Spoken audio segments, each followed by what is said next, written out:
Spy! Ginagamit ito sa paa. Dapat magkamukha sila ng kulay. May iba't ibang size ito. Nakikita to sa loob ng short or pants. Ha? Eh, hindi naman nakikita sa loob ng pants yun. Tsaka diba, sa paa ginagamit to?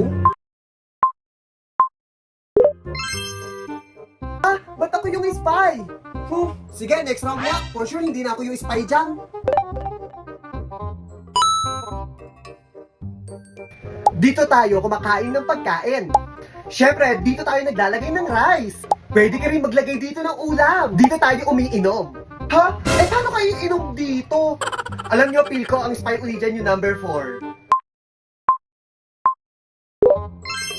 Ay, wow! Bakit ako na naman ang spy? Ang gagaling na naman.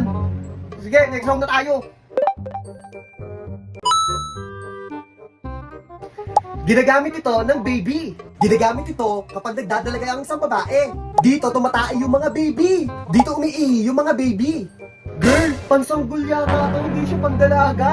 Ay, for sure, mukhang iba na yung spy dito. Ba't ako yung spy sa round na to?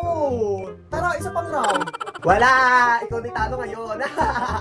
Kaya guys, ano pa hinihintay nyo? Maglaro na rin kayo ng Who's the Spy Under Replay with your friends. Kaya naman, ano pa hinihintay nyo? Download na!